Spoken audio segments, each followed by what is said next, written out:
this is the same road. I want you to remember that. The road where I pulled over and cried alone because she would never be mine. And now, she is holding me from behind on the same bike, on the same road. I want to tell you about the months between that empty road and this one. And then I want to tell you how it ended, because it did end. Not the way I feared, worse than I feared, and also somehow exactly right.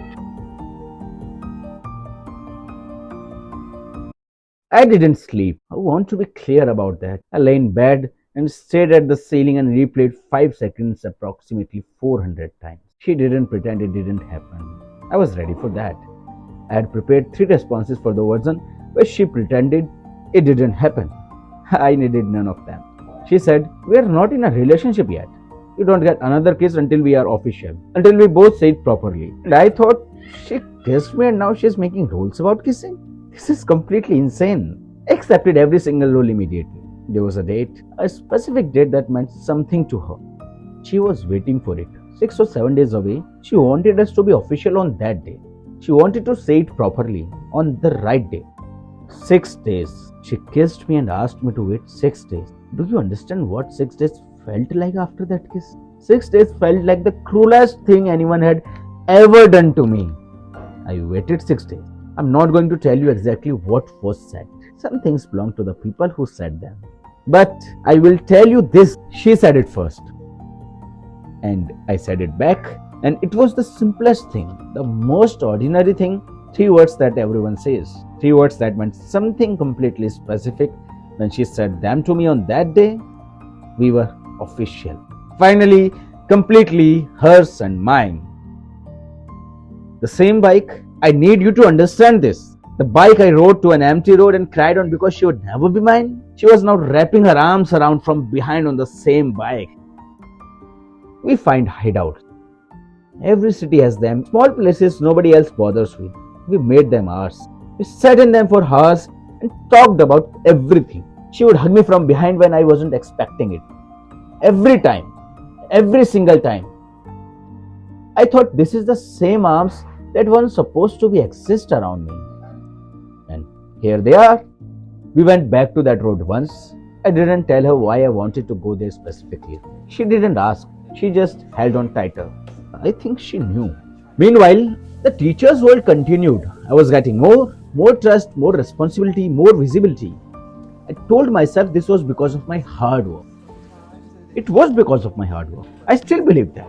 So I started asking questions about the teacher, about whether what we are doing was actually useful, whether the work we were being given was building us or building something else. I had a soft corner for the teacher that I could not explain rationally. He had been my certainty when everything else was uncertain. Some beliefs don't live in the brain, they live lower than that. Harder to read. She would tell me, "Roman, is this actually good for you?" And I would hear, "Roman, your teacher is bad." I would defend him every time, even when part of me heard what she was actually saying. Kabir watched all of this. The teacher had started giving him the speech that slow students get. "You are in the right path. It takes time. Others might be moving faster, but that doesn't mean anything."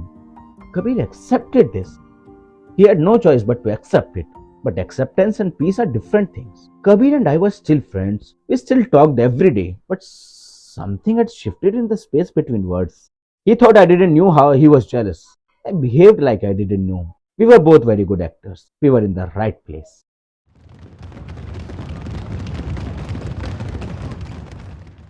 There was a show, a big one, cast list going on, the kind of moment everyone here had been working towards. I found my name. A good role, not the lead, but a real one, a promoted one. Everything I had been working for was starting to take a shape I could see. And then I found Sarah's name. Not the lead role she has been rehearsing, a smaller part. A senior student who had been absent, who had not been there doing the work every day, had been given the lead instead. Sarah finds her name. The expression of someone who just received a blow they saw coming but hoped would not land. She had been rehearsing that character for weeks. She thought about that character in the shower, on the bus, falling asleep. She had become that character and it was taken from her. Not because she wasn't good enough, because a senior was available. They did this intentionally. They don't like me. This was deliberate. Sarah, this happens in the industry.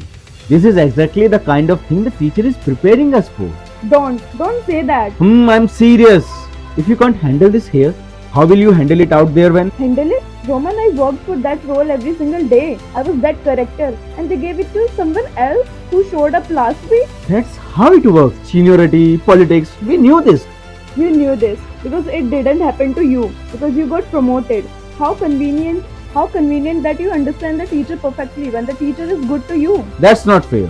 I'm not interested in fair right now. I'm interested in honest. Be honest with me, Roman. Do you think what they did was right? I think it's complicated. I think the teacher has reasons. Stop. Sarah, I said stop. You can't see it. You will not see it. Because seeing it means admitting something you are not ready to admit.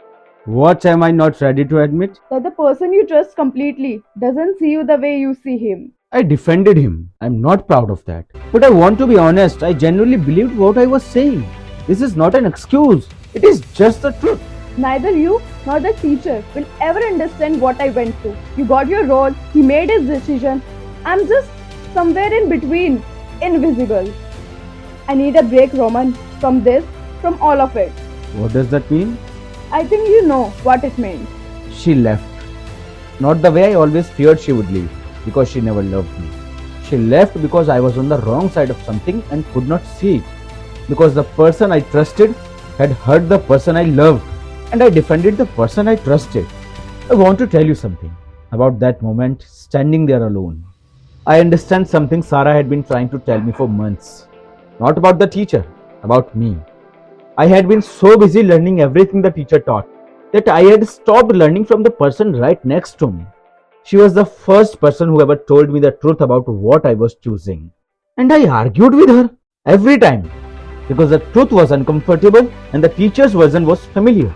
I lost her. Not forever, but that day I lost her and I deserved to. Year 2. Everything I'm telling you, the coffee stall, the empty road, the notebook smiles, the kiss, the bike, the hideouts, it all happened in 2 years. And I was 23 years old and I thought I knew everything. I knew nothing. That was the most important thing I learned that day. I got on my bike, I wrote,